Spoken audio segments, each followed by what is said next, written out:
Bismillahirrahmanirrahim. Alhamdulillahirabbil alamin. Wassalatu wassalamu ala asyrafil anbiya wal mursalin Sayyidina Maulana Muhammadin wa ala alihi wa sahbihi ajma'in. Qala al-musannif al-imam hujjatul Islam Abu Hamid Muhammad bin Muhammad al-Ghazali rahimahullah wa nafa'ana bi'ulumihi fid dharain amin.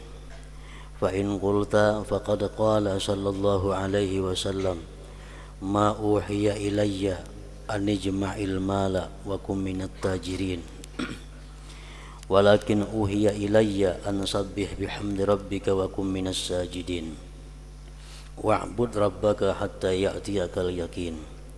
Wa qila li Salman al-Farisi awsina faqala man istata'a minkum ayyamuta hajja aw ghaziya aw amilan li masjidi rabbih falyaf'al wala yamutanna tajira wala kha'ina. Al jawab anna wajhal jam'i baina hadhil akhbar tafsilul ahwal. Fanaqul lasna naqul at-tijaratu afdalu mutlaqan min kulli syai' walakinna at-tijarah imma an tatluba bihal kifayah aw sarwata aw ziyadata 'alal kifayah.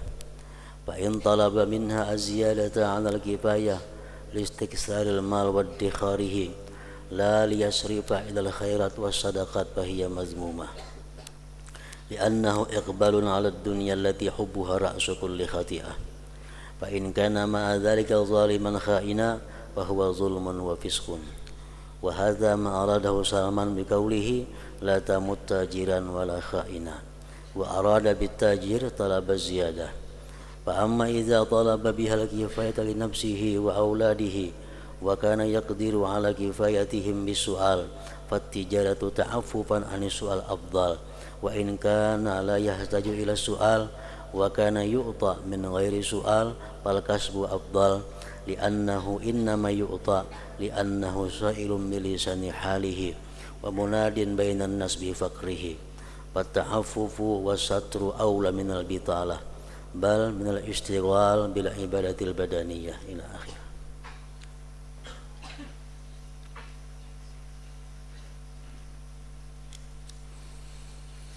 Artinya perkataan daripada Al-Imam Al-Ghazali rahimahullah,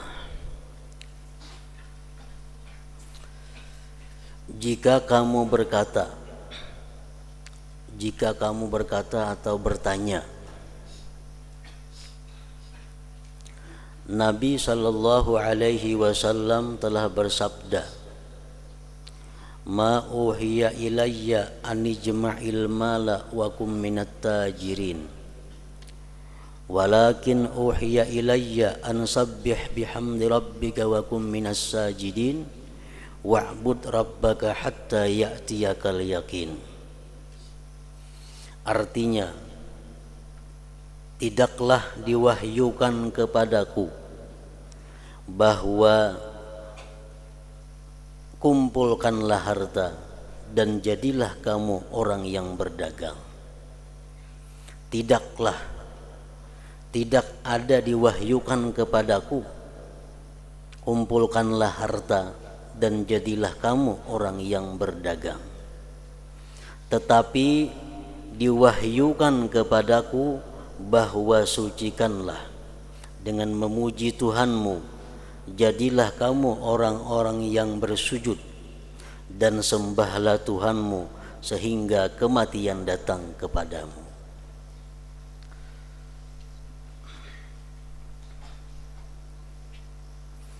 Dan dikatakan kepada Salman Al-Farisi, berilah kami wasiat, berilah kami nasihat.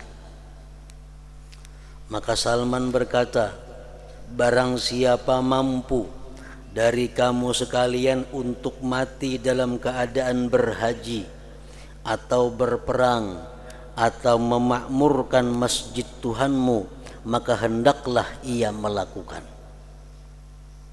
Artinya usahakanlah kamu mati itu dalam keadaan sedang berhaji. Usahakan kalau bisa kamu itu mati dalam perang sabilillah. Usahakanlah kamu itu mati dalam keadaan meramaikan masjid Allah.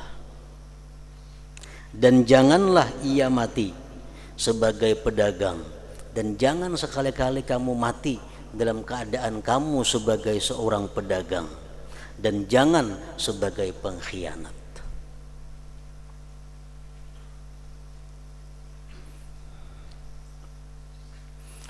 Nah, pertanyaannya di sini adalah, pertama hadis Rasulullah tadi, yang kedua perkataan atau nasihat daripada Salman Al-Farisi.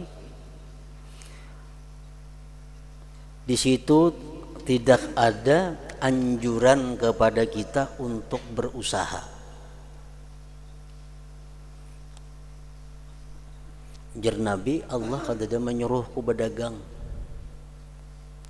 Allah kadada menyuruh aku mengumpulkan harta. Tetapi Allah menyuruh aku supaya bertasbih, sujud, beribadah. Ujar Salman pulang, amun kawa kita mati parahatan bahaji, mun kawa kita mati parahatan perang sabilillah, mun kawa kita mati parahatan di masjid, memakmurkan masjid Allah. Jangan hendak mati parahatan kita jadi seorang pedagang. Jangan kita mati parahatan kita sebagai pengkhianat. Nah, ini bertentangan dengan beberapa hadis-hadis yang terdahulu. Sedangkan hadis yang dahulu ada yang mengatakan, alaikum bittijarah, hendaklah kamu berdagang, kata Rasulullah. Alaikum bittijarah, hendaklah kamu berdagang. Itu hadis Nabi menyuruh kita berdagang.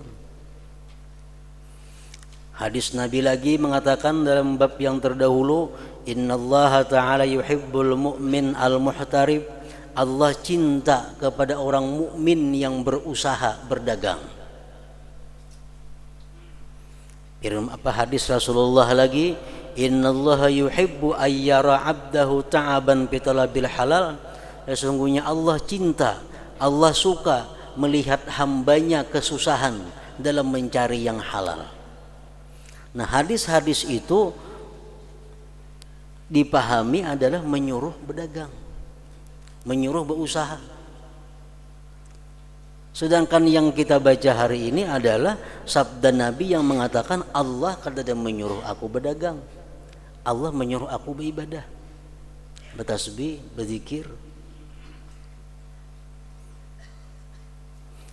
Nah, kayak apa caranya mengumpulkan supaya hadis nang menyuruh berdagang lawan hadis nang kada menyuruh berdagang itu bisa terkumpul, bisa terhimpun, kada betulak belakang.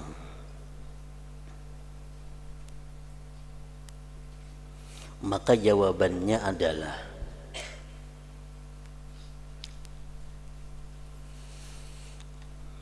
bahwa segi mengumpulkan antara hadis-hadis ini ada perincian keadaan-keadaan.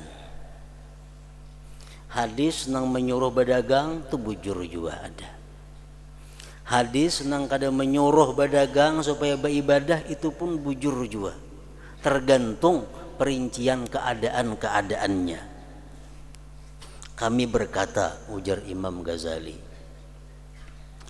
berdagang itu kami katakan tidaklah lebih utama secara mutlak dari segala sesuatu. Ujar Imam Ghazali, berdagang itu kada lebih abdal secara keseluruhan dari segala sesuatu. Kami tidak mengatakan demikian. Berdagang itu kami katakan tidaklah lebih utama secara mutlak dari segala sesuatu. Mana abdalnya berdagang lawan membaca Yasin umpamanya. Mana abdalnya berdagang lawan membaca surah Kahfi. Kami kadang mengatakan berdagang lebih abdal, kadang mengatakan demikian. Atau membaca surah Kahfi lebih abdal, kadang mengatakan demikian pula. Tetapi berdagang itu ada kalanya kamu menuntut kecukupan atau kekayaan atau melebihi kecukupan. Tergantung bedagangnya itu. Jadi kalau berdagang itu dikatakan lebih afdal secara mutlak, kada bisa. Tergantung bedagangnya. Apakah bedagangnya itu untuk kecukupan hidup atau untuk mencari kekayaan? Jika dengan dagangan itu ia menuntut lebih dari kecukupan untuk memperbanyak harta dan menyimpannya bukan untuk dipergunakan kepada kebaikan dan sedekah, maka itu tercela.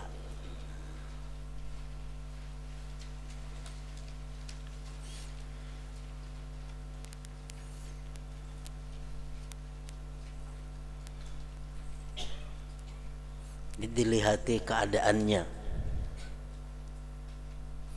Amun aku hari ini membaca Al-Quran 5 juz kawa. Membaca Al-Quran hari ini 5 juz sanggup. Tapi aku untuk memberi makani anak bini minta-minta lawan orang. Kalau aku kada membaca Quran 5 juz hari ini, aku menungkih kayu, ku jual kayunya, kau memberi makani anak bini. Nah, mana abdalnya? Abdal menungkih kayu itu. Abdal menungkih kayu itu. Nah, lain halnya kalau aku membaca Al-Quran hari ini 5 juz, aku kada kau berdagang.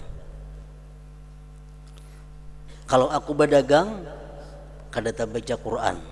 Dan bedagangku ini hanya untuk mencari kekayaan. Karena andai kata hari ini aku kada berdagang, anak biniku makan aja kada bakal minta-minta. Mana abdalnya? Abdal membaca Quran 5 juz. Nah, jadi kada secara mutlak.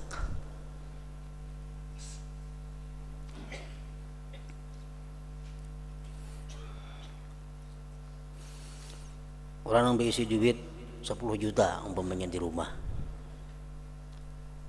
bisa duit 10 juta di rumah, biaya hidupnya umpamanya sebulan 1 juta, 10 bulannya kau bakal dicari, makannya hidupnya kada bakal minta-minta dalam 10 bulan, karena ada duit 10 juta cukup untuk makan 10 bulan, kada bakal minta-minta anak bininya untuk urusan makan pakai.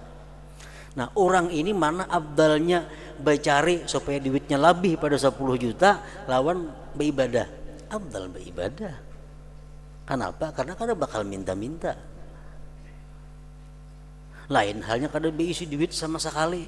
Mun hari ini aku kada berusaha mengaji aja, tapasakeun aku kamarian minta-minta memberi makan anak buah. Nah, ini baik berusaha, kada usah mengaji. Jika dengan dagangan itu ia menuntut lebih dari kecukupan untuk memperbanyak harta dan menyimpannya bukan untuk dipergunakan kepada kebaikan dan sedekah, maka itu tercela.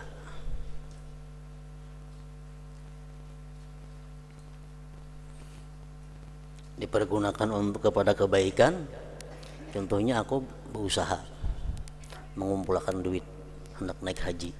Nah, itu kebaikan ngarannya. Aku berusaha mengumpulkan duit hendak umrah. Itu kebaikan ngarannya. Amun berusaha mengumpulkan duit kada ada tujuan arahnya saganang apa, duit dikumpulkan itu, nah ini yang disebut maka itu tercela tadi. Hari ini ke pasar, pacang payu dagangan, pacang bahujung, kada ada niat di hati saganang apa, karena hujungannya itu digunakan kada ada niatnya, karena kumpulkan duitnya kalau buat dalam lemari, kada ada tujuan saganang apa duitnya itu. Nah, ini nang tercela, maka itu tercela. Jadi kalau sudah mulai bisukan kita turun ke pasaran itu, kita sudah punya niat nang baik, nah berdagang kita pun sabilillah, dagangnya dagang sabilillah. Hari ini aku ke pasar, bila payu berhujung, hujungannya aku simpan. Segenang apa disimpan? Kalau kena ada perlu orang nak berhutang kah, ada orang kematian kada berduit, kah, orang beranak kada berduit kah, kawakin aku hutangi. Nah, dagangnya fisabilillah. Dagangnya fisabilillah. Kenapa? Karena mulai besokannya berdagang, niatnya sudah baik.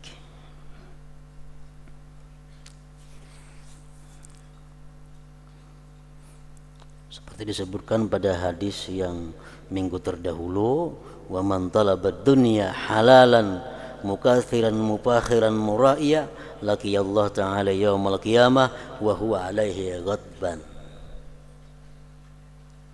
Siapa-siapa yang mencari dunia yang halal, ini yang halal, tapi tujuannya hanya untuk memperbanyak, hanya untuk mempermegah sesuatu yang dimilikinya, hanya untuk minta supaya dilihat orang kekayaannya, dia akan mati bertemu Allah, Allah marah atasnya. Laqiyallah wa huwa alaihi ghadban, dia bertemu Allah, Allah marah atasnya.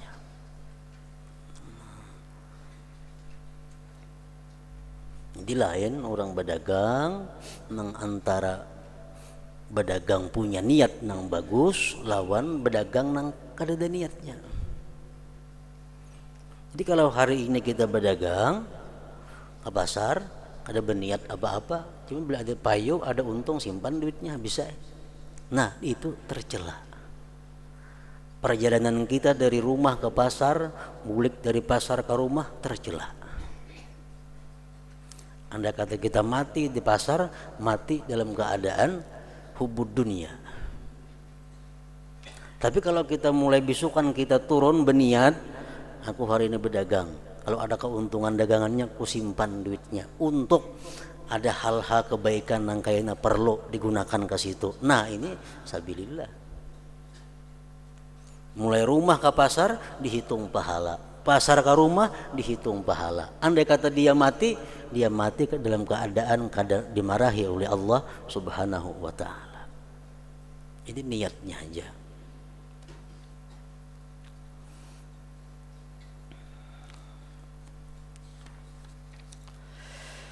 Karena ia menghadap kepada dunia. Kalau dia turun ke pasar, berusaha, berdagang hanya untuk memperbanyak harta, kada ada niatnya untuk kebaikan, itu ngarannya menghadap kepada dunia. Yang mencintainya dunia itu merupakan pangkal seluruh kesalahan, ibu dari segala dosa, ra'su kulli khati'ah, induk segala kejahatan. Itu nang halal, dagangannya halal, modalnya halal, jual belinya sah. Amun nang kada sah, kada halal, maginnya lagi. Jika bersama itu ia seorang yang zalim, jual belinya kada biris, membunguli orang pulang, lagi khianat, maka itu kezaliman dan kefasikan. Kira-kira jarang orang berusaha untuk hanya sekadar memberi makan anak bininya, itu jarang. Aku hari ini ke pasar berdagang atau mencari kayu atau berusaha apa, nang hasilnya itu untuk memberi makan anak bini. Kalau aku kada berusaha hari ini, anak biniku kada kau makan, aku minta-minta hari ini. Jarang ada macam itu mungkin manusia, karena pasti ada bisi duit tabungan sekian ribu duitnya ada. Nah, jadi setiap kali turun untuk berusaha, anaknya diniatkan, duitnya disimpan, persediaan kalau ada untuk hal-hal kebaikan yang mendesak, ada duit yang dikeluarkan. Nah, itu maka niatnya berusaha.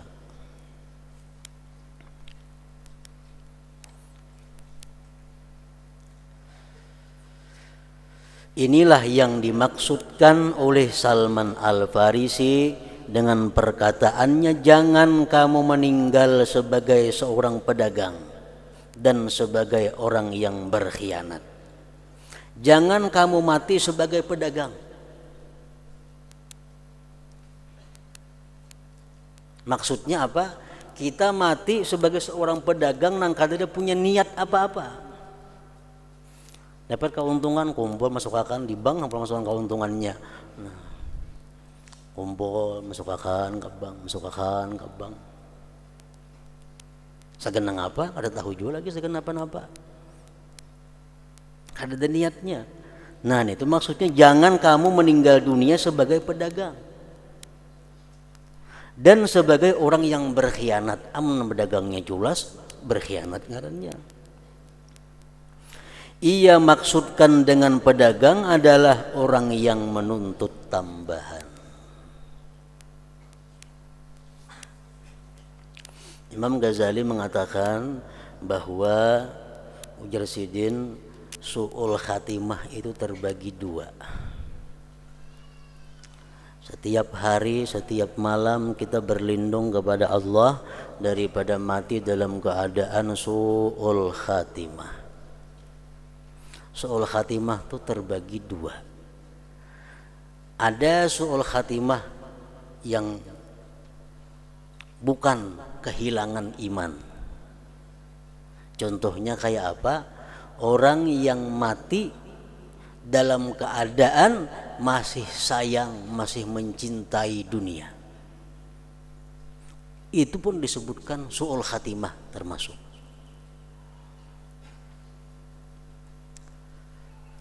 Su'ul khatimah yang kedua yang lebih berat adalah orang yang mati sebelum mati imannya lebih dahulu hilang daripada hatinya.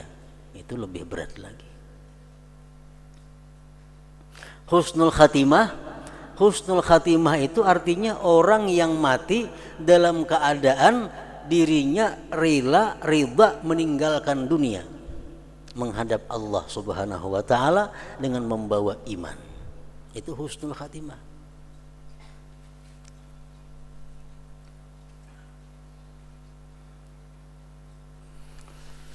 Jadi jangan diartikan bahwa su'ul khatimah itu orang yang hanya mati kafir, ada. Su'ul khatimah itu orang yang mati parahatan mengurus dunia, mati itu su'ul khatimah.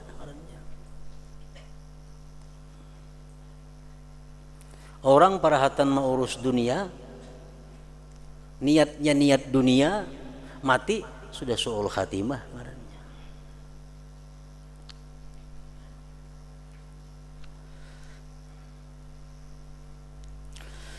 Adapun apabila dengan berdagang itu ia menuntut kecukupan untuk dirinya dan anak-anaknya, sedangkan ia dapat mencukupi mereka dengan minta-minta, maka berdagang karena memelihara diri itu adalah lebih utama. Aku memberi makani keluargaku ada dua cara. Dengan berdagang aku bisa memberi makani anak bini. Dengan minta-minta bisa memberi makani anak bini. Nah, itu lebih baik berdagang itu daripada minta-minta. Maka berdagang karena memelihara diri itu adalah lebih utama. Dan jika ia tidak perlu kepada minta-minta dan ia diberi tanpa meminta, maka berusaha itu lebih utama juga. Ujarnya mun aku nih kada berdagang, kada minta-minta, aku diberi orang aja duit, orang maras ya melihat aku, tetap lebih baik berdagang juga. Karena ia diberi hanyalah ia meminta dengan lisan keadaannya, lisanul hal, dan menyeru di kalangan manusia dengan kepakirannya. Pujurainya kada minta-minta, pakaian buruk, cumpang camping, beri maras melihat orang. Nah, itu sudah mencerminkan meminta ngarannya, keadaannya meminta, walaupun mulutnya kada meminta.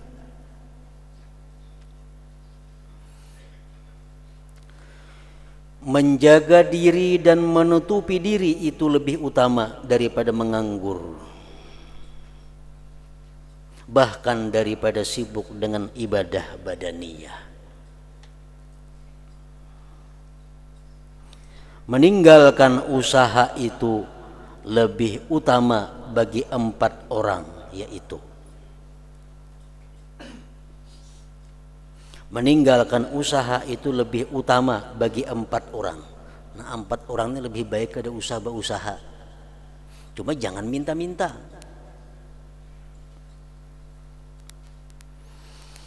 Meninggalkan usaha itu lebih utama bagi 4 orang, yaitu 1 orang yang beribadah dengan ibadah badaniyah. Badaniyah bacaan.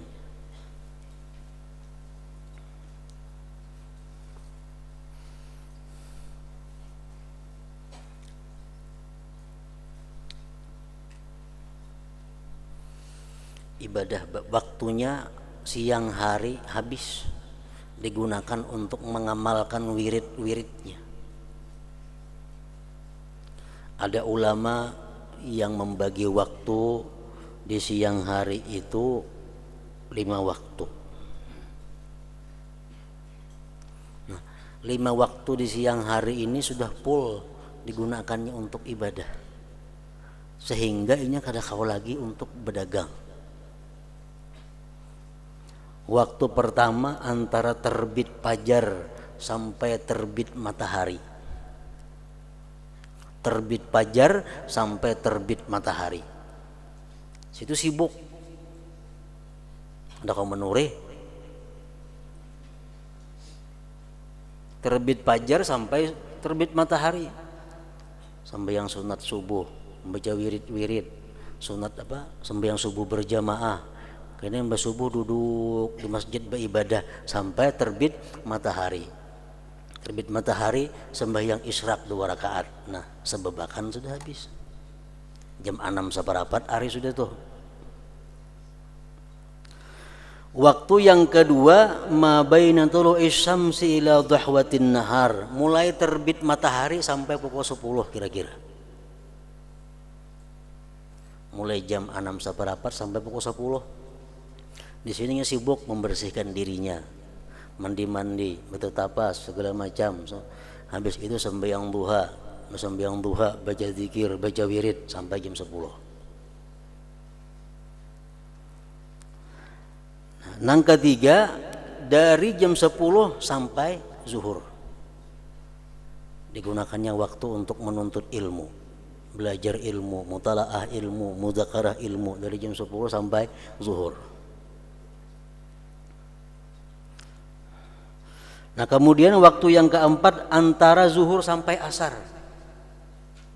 Ini digunakannya untuk menghilangi orang garing, membantu kawan, membantu orang kesusahan, menunaikan hajat orang muslim, dan istirahat antara zuhur sampai asar. Nah, kayaknya mulai asar sampai maghrib habis pulang waktunya untuk beribadah kepada Allah Subhanahu wa Ta'ala. Nah, seharian ada kau lagi berdagang.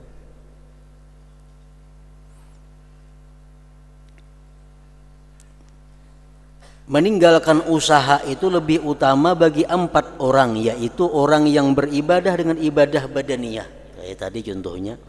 2, atau seseorang yang mempunyai perjalanan batin dan amal dengan hati dalam ilmu-ilmu ahwal dan mukasyafat. Ini orang-orang yang menjalani jalan tarikat.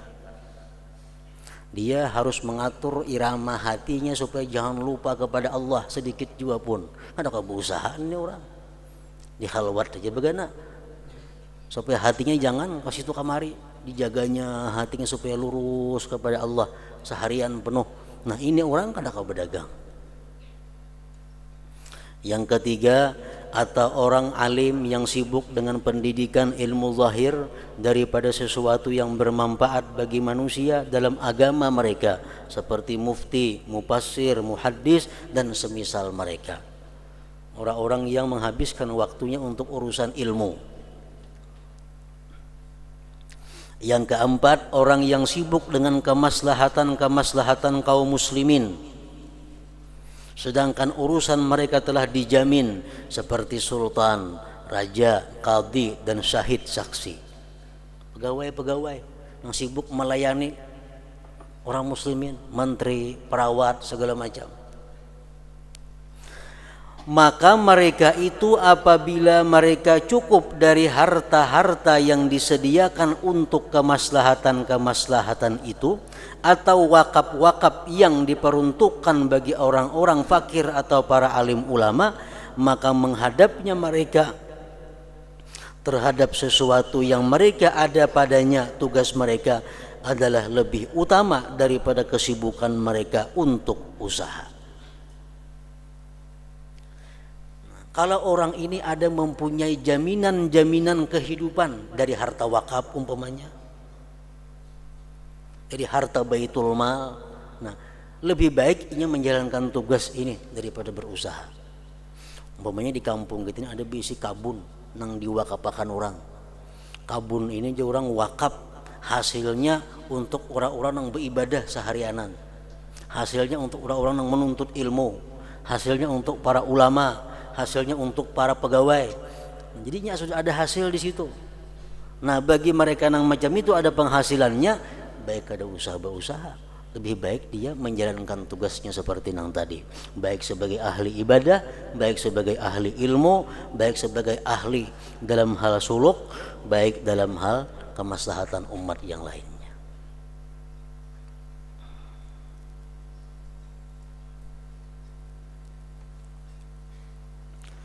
Oleh karena itu diwahyukan kepada Rasulullah sallallahu alaihi wasallam untuk fasabbih bihamdi rabbik wa kum minas sajidin, artinya maka sucikanlah wahai Muhammad dengan memuji Tuhanmu dan jadilah kamu di antara orang-orang yang sujud, orang-orang yang salat. Nabi kita kan disuruh berusaha. Kenapa? Karena sudah dicukupi kehidupan beliau daripada baitul mal.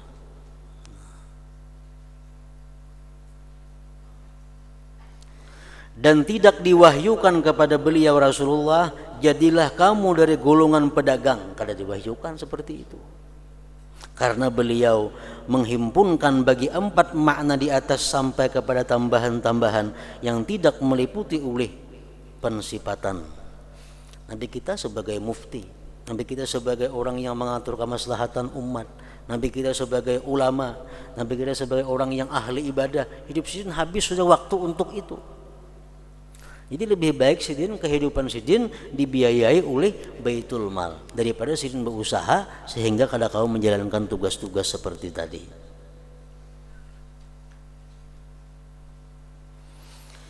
Oleh karena itu para sahabat mengisyaratkan kepada Abu Bakar radhiyallahu anhum untuk meninggalkan dagangan ketika yang menjabat khalifah. Abu Bakar begitu diangkat jadi khalifah disuruh ampi berdagang. Karena hal itu menyibukkannya dari kemaslahatan-kemaslahatan. Dan beliau Abu Bakar kecukupannya dari harta yang disediakan untuk kemaslahatan-kemaslahatan. Dan ia melihat hal itu adalah lebih utama. Kemudian ketika ia mau meninggal dunia, ia berwasiat untuk mengembalikannya ke Baitul Mal, tetapi ia pada permulaannya memandangnya lebih utama.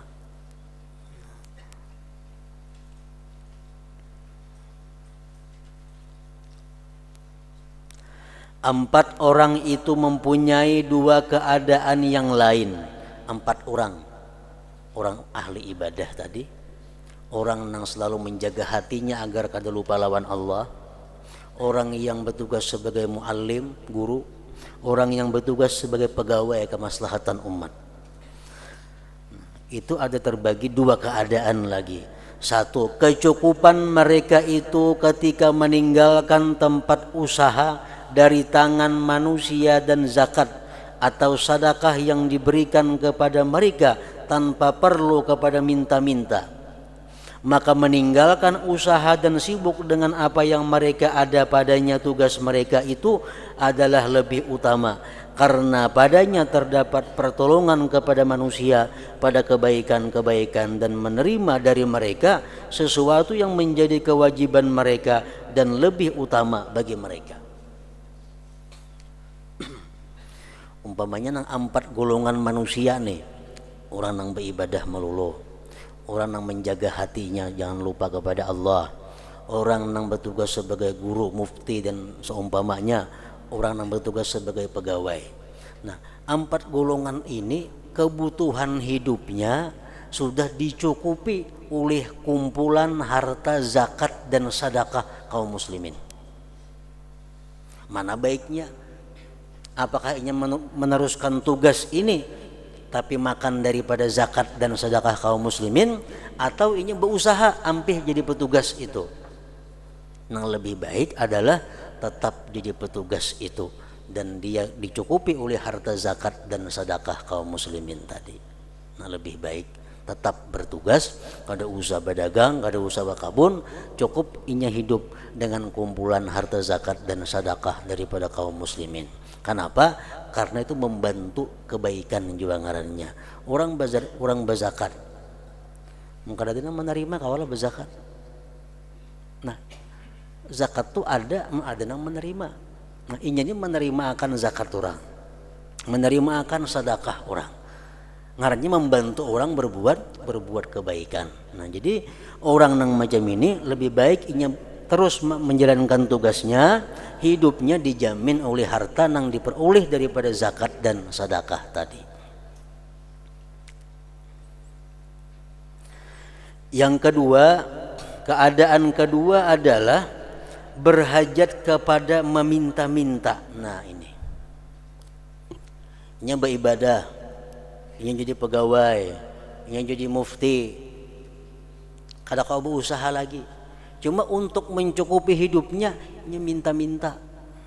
Mengatuk rumah orang bawa bakul beting, nah atuk bawa. Atau menyambang motor lalu minta duit dan penumpang. Nah, mana baiknya?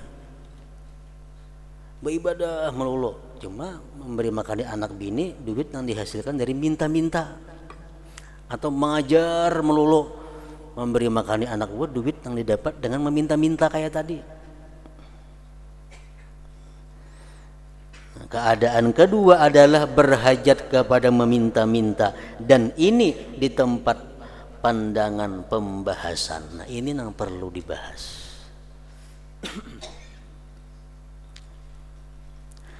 Keberatan yang telah kami riwayatkan dalam minta-minta dan ketercelaannya adalah menunjukkan secara jelas bahwa menjaga diri dari minta-minta itu lebih utama. Amun aku beribadah hari seharian sanggup, cuma minta-minta, kita malam minta-minta orang. Nah, lebih baik kada usah beribadah seharianan, berusaha, asal jangan minta-minta kepada orang.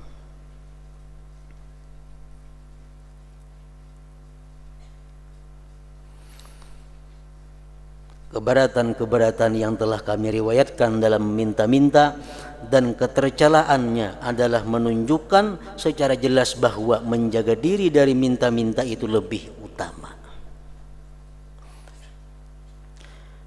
Memutlakkan perkataan padanya tanpa memandang keadaan dan perorangan itu sulit.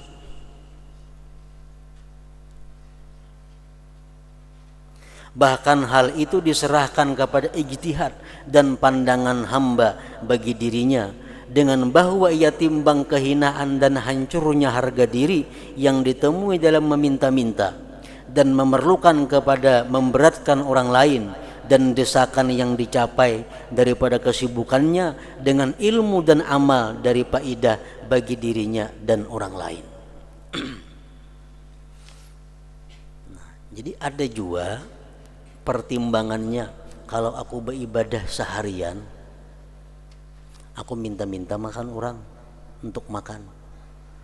Untuk orang tertentu ada yang kada baik macam itu. Lebih baik inya berusaha jangan minta-minta.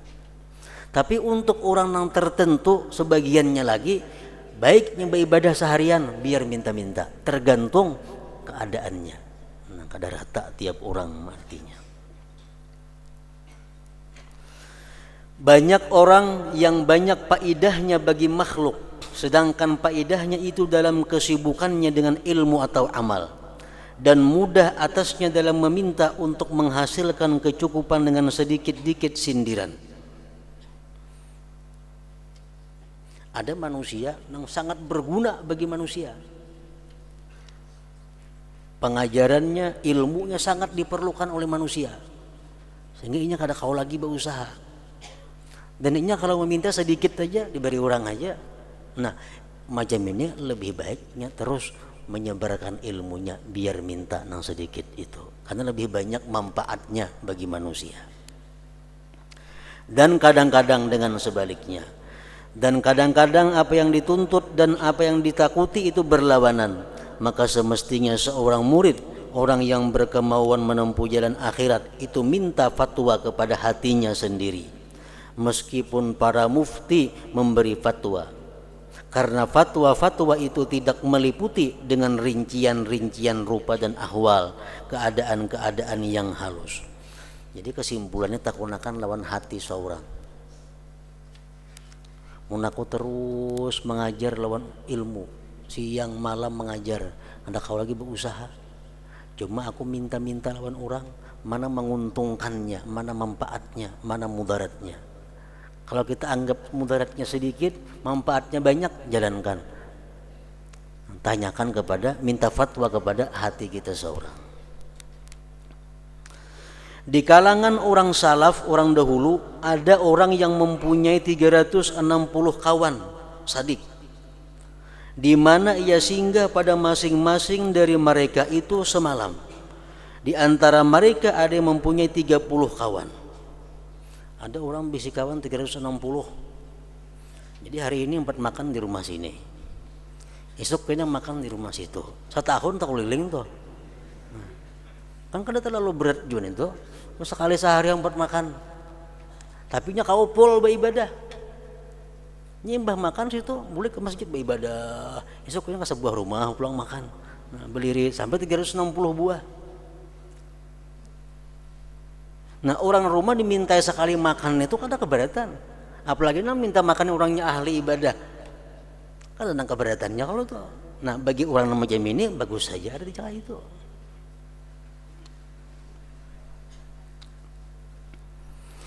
Di antara mereka ada yang mempunyai 30 kawan. Mereka sibuk dengan ibadah karena mereka mengetahui bahwa orang-orang yang menjamin mereka itu merasa mendapat jasa. Mereka tahu bahwa kalau mereka minta makan kepada orang tuh orang suka. Kalau mereka minta makan ke situ orang bangga, orang bahkan terima kasih dimintai makan. Mereka itu merasa mendapat jasa karena menerimanya mereka bagi kebaikan-kebaikan mereka. Maka penerimaan mereka terhadap kebaikan-kebaikan mereka adalah lebih baik karena disandarkan kepada mereka, kepada ibadah mereka itu. Nang diintai suka orang, karena mintai orang ahli ibadah, nang memberi makan suka, nah makin bagus lagi artinya. Maka semestinya untuk merincikan pandangan dalam urusan-urusan ini, karena pahala orang yang mengambil itu seperti pahala orang yang memberi. Kalau kita ini bersedekah, nah kasih itu kemari anda mau unjuk sedekah nih kemana? Ada pertemuan orang, kita unjuk sedekah, diterimanya, nang menerima itu berpahala sama orang memberi pahalanya. Jadi sedekah itu bukan hanya nang memberi, nang berpahala, nang menerima pun berpahala juga. Kenapa? Menulunginya. Munnya kada menerima siapa yang sedekah ada. Kada nambah sedekahnya. Unjuk sini oh, kada terima sedekah. Unjuk situ kada terima sedekah. Kada kau berbuat baik manusia. Kenapa orang kada hakun menerima sedekah? Nang saya kung ni hakun dapat pahala karena menolong orang berbuat kebaikan.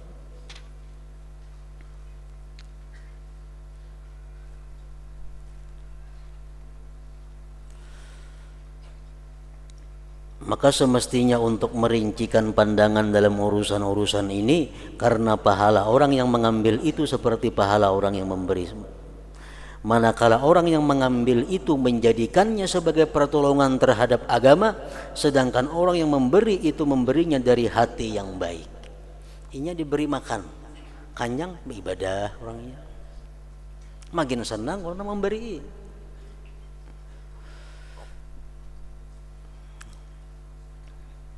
Barang siapa melihat pengertian-pengertian ini, maka hal itu menjadikannya ia mengenal keadaan dirinya dan ia minta kejelasan dari hatinya. Apakah sesuatu yang lebih utama dengan disandarkan kepada keadaan dan waktunya. Jadi takunakan akhirnya kepada diri kita seorang. Amun kita beribadah seharian, tapi kita minta kepada orang untuk memberi makani nang wajib kita tanggung, takunin diri kita mana baiknya, mana untungnya.